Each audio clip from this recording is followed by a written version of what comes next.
Well, how is everybody? Welcome back to Watchman's Walk.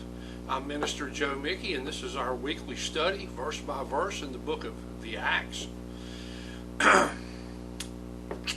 really a pleasure to delve into this book for many reasons. I think one that really strikes me is just the simplicity and purity of the early church, the strength of the early church. I mean, those guys were high speed, low drag. They weren't encumbered by all kinds of tradition and extra baggage laid on by men. They were strictly following the Spirit of the Lord as it led them, and God did great and wonderful things during that time, and we can learn much from studying it. Now, last week we finished up with the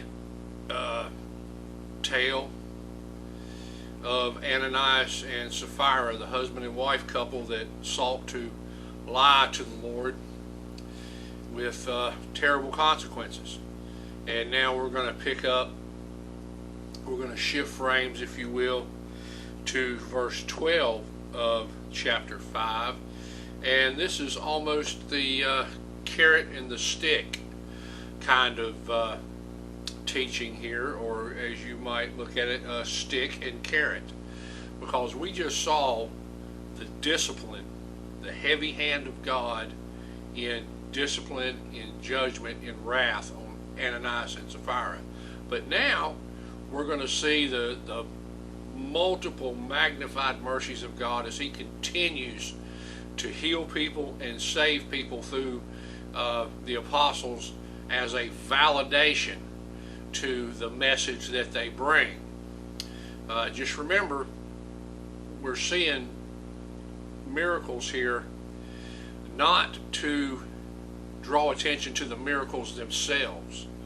In other words, God's not trying to show off by doing these miracles so people will be awed by just the miracles. The miracles are simply a sign pointing to the gospel message. And the gospel message points straight to Jesus Christ. Now, people will say, well, do you believe God still works in these ways now? I will say that I believe many of the gifts and the abundance of the gifts and the magnitude of the gifts were for a special time, and that was the lifetime of the apostles, to validate their message. I will not, however, put God in a box and say He can never do X, Y, and Z, because He's God. He can do what He wants. But I'm a firm believer that we would do ourselves a disservice chasing signs and wonders when we have His Spirit and His Word and Him dwelling within our heart, which is the greatest sign and wonder that could ever be. I think sometimes we get lazy and we would rather chase a sign and a wonder than we would sit down and do diligent study and prayer.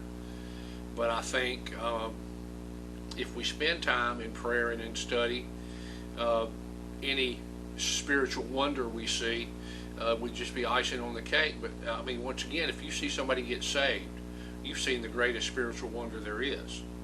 You know, they've been healed, but on a whole different level. Physical healing is, I mean,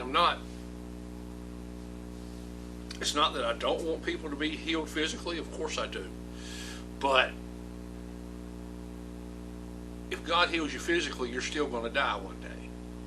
You know, all He's done is, you know, taken away the infirmity, maybe made you a little more comfortable, maybe giving you a few more years of life. But if you're not His child, if you're not born again, if you're not indwelt by the Spirit of God, you're missing the whole point. I mean, it's all about spiritual healing. The physical healings are just supposed to point to the spiritual healings. He cleanses you, He heals you, He makes you whole. spiritually speaking. And but we're fleshly creatures, and we key on fleshly things. So it's no great surprise that he would use these miracles and healings to get people's attention. I think it was, I want to say Billy Sunday perhaps, but it said something to the effect of, if you want to give a hungry man a gospel tract, wrap it in a ham sandwich. And what he's saying is, number one, you're meeting that guy's need, okay? You got a hungry man, he needs food. That's what he's focused on.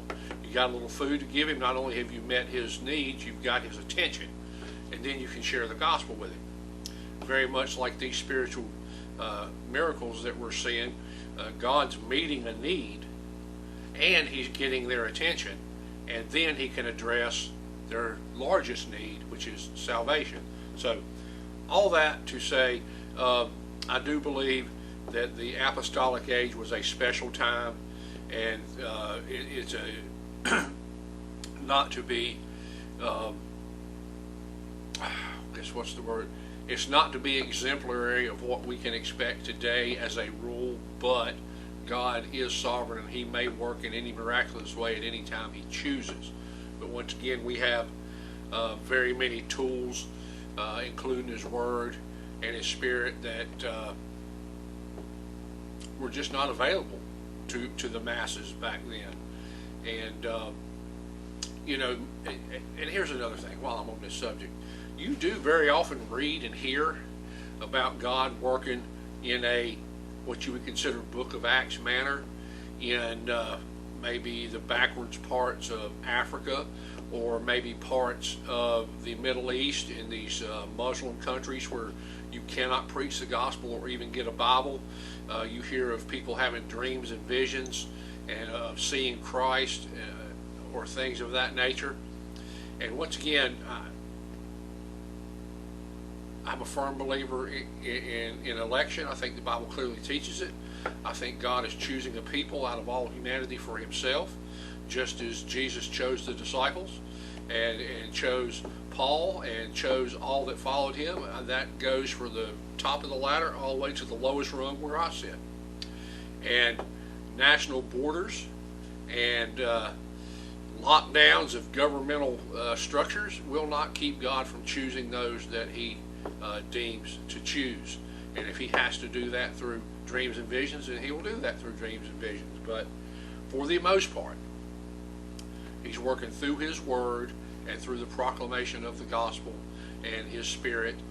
And anyway, that's where we're at. So saying all that, we're going to look at a little chunk here. Right now, like I said, carrot and stick, but now it's kind of been stick and carrot. We saw the stick, now let's see the carrot. Acts 5 verse 12.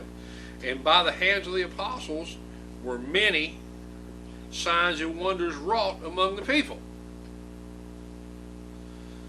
Now, it was by the hands of apostles, but we understand it was through the apostles. It was by the hand of God through the apostles. So they were used. They were God's ambassadors. They were his special messengers. There are no apostles today.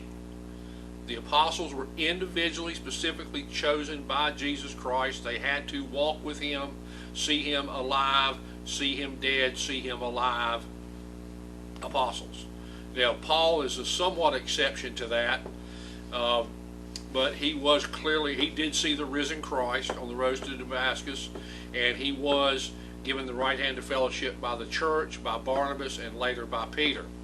So there is no doubt that Paul is an apostle, but there are no apostles today. There are not. Anybody, you see a church that it says apostle so-and-so, just keep going, because they don't know what an apostle is. Now, that's a capital A, apostle. Now, the Greek word apostle means sent one.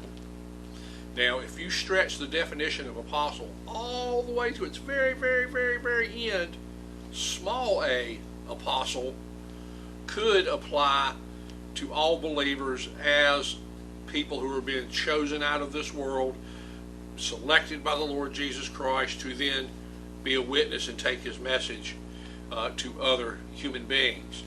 But that is a far, far different thing than one of the 12. Okay, let's have no confusion there. So, these works were done by God through the hands of the apostles. And then we have a parenthetical statement here. It says, and they were with all one accord in Solomon's porch, which we may have gone over this before. You know, when you look at the temple, east, west, north, south, temple is like a rectangle, temple complex. Eastern gate, very important gate, eastern gate. Okay, that's, well, I don't want to get into that subject, but the eastern gate is very important. As you come into Eastern Gate, and there's the court of the Gentiles, and then you go in a little further, there's the court of the women, and in there is Solomon's porch. So anyway, and of the rest durst no man join himself to them, but the people magnified them, and believers were the more added to the Lord, multitudes of men and women both. So what that's telling us is that there was a split among all the people that heard and saw what was going on.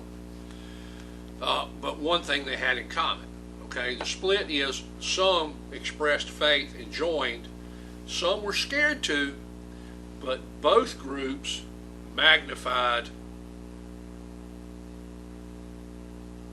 them, the apostles. So even those that were scared to join them were still aware that they were witnessing something special. Okay. Verse 15. That's the end of our little parenthetical statement. Verse 15.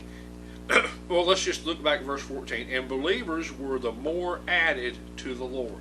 Once again, that points right back to the sovereignty of God. People don't add themselves. Okay?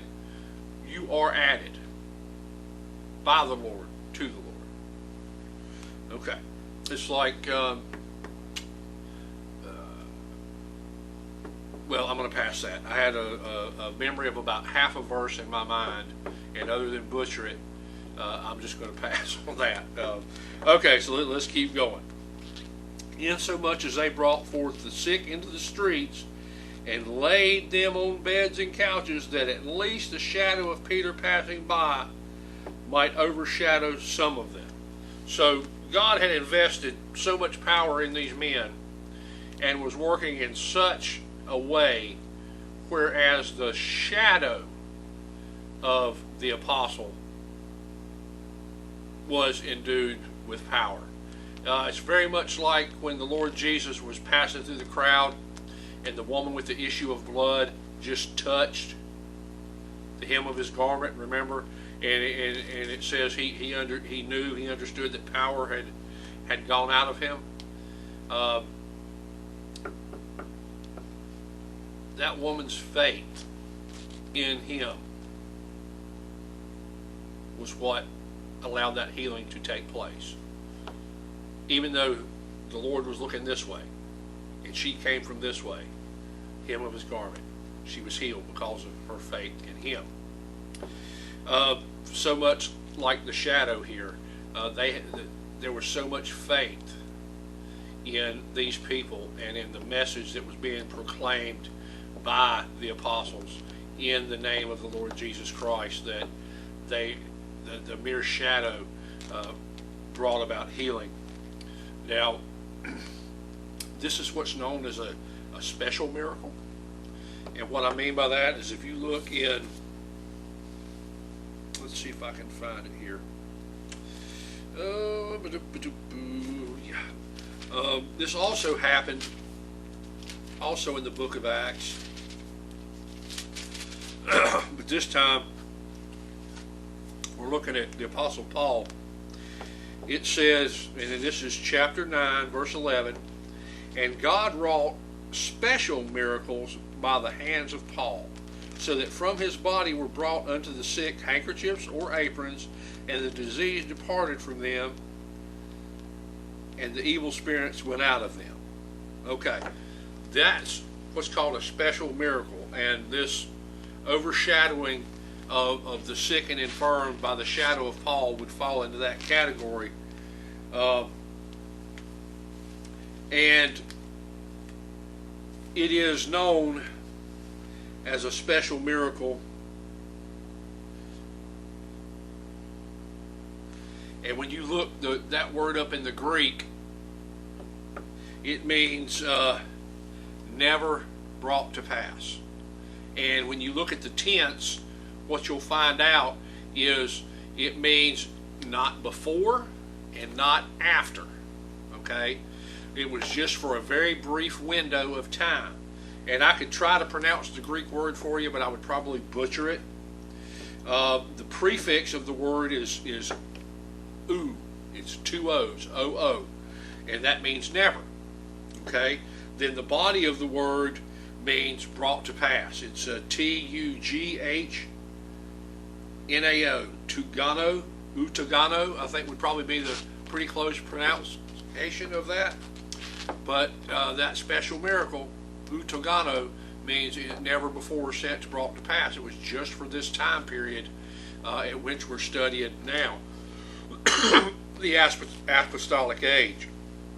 So, and here's the thing.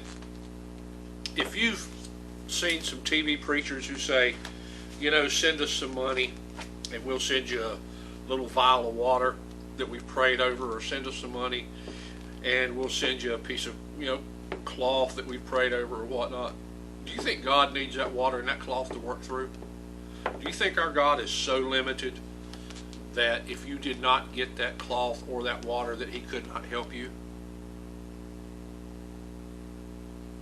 If that's what you think, you're not worshiping the God of the Bible. The God of the Bible is unlimited in the scope of his knowledge and his power and his presence. He does not need you to send a preacher $10 for a piece of cloth to help you. Okay? And here's the cold hard truth. God knows if you can glorify him most in sickness or in health.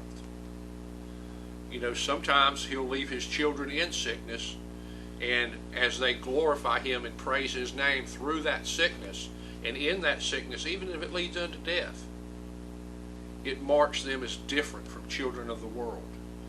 And I'll tell you for sure that the nurses and doctors that treat that person, although they die, notice the joy and the expectation of the heavenly reward that that person had and the testimony they had even through their sickness. Now, God does heal some people, sure he does, but others he does not.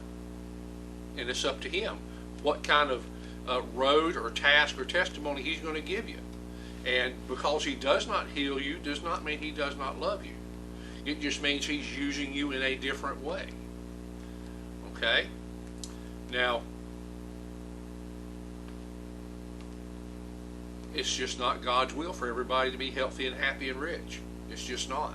That's not the gospel.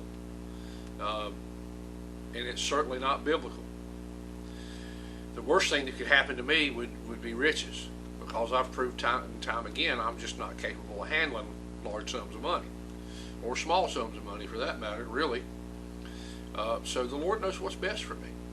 And I've never, like my pastor has said before, and I've thought about it many times, I don't know that anybody has ever hit the lottery and got closer to God because of it. You know, it's that dependency on God that really keeps you close to it, because if you have a bunch of money, all of a sudden you start trusting in that money, or you start trusting in yourself. You forget where all your blessings came from.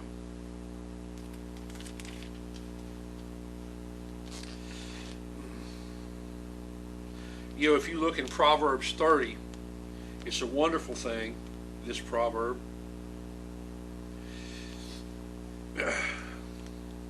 And it goes on to say in this proverb, around verse 7, it says this: 2 things I have required of thee, deny me them not before I die.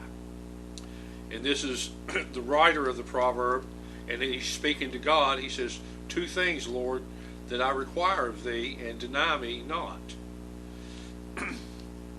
Number one, remove far from me vanity and lies. Okay, that's number one. Remove far from me vanity and lies. Make me true and righteous and honest. That's wonderful. Who in the world would not want to pray that prayer? Lord, let me be truthful. Let me be righteous. Let me be honest at all times, in all things. Give me that strength. And now listen what he asked for. Give me neither poverty nor riches. Feed me with the food convenient for me. And that's, King James talk for give me that which meets my needs, but no more, no less. Just give me enough. No more, no less. Now why? Why would he pray that? He answers that question.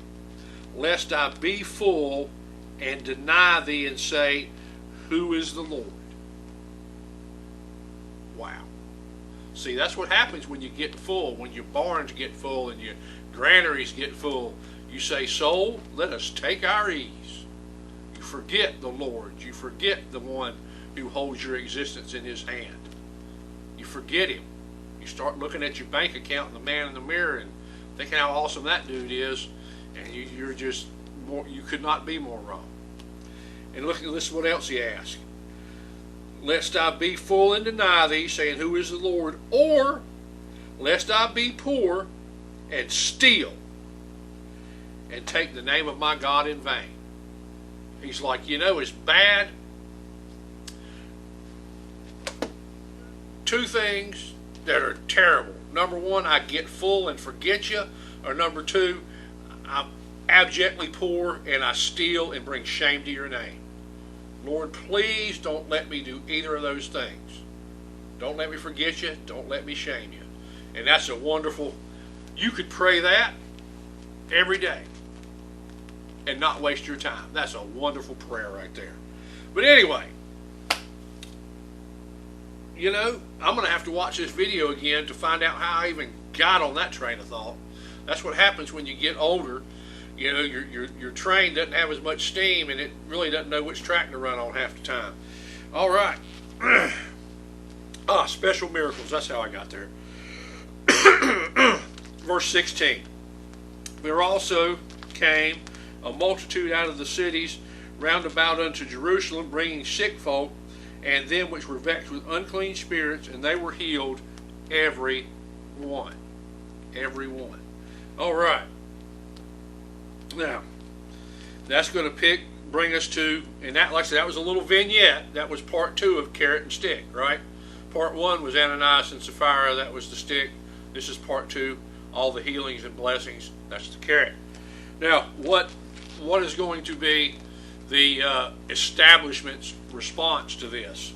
Well, verse 17 says, Then the high priest rose up. And it doesn't tell us if it's speaking about Annas or Caiaphas. It doesn't really matter. One's the puppet master, so whatever one says, the other one told him to say, pretty much. But I tell you what, let's stop right here. Stop right here with part 1, and I'll be right back with part 2.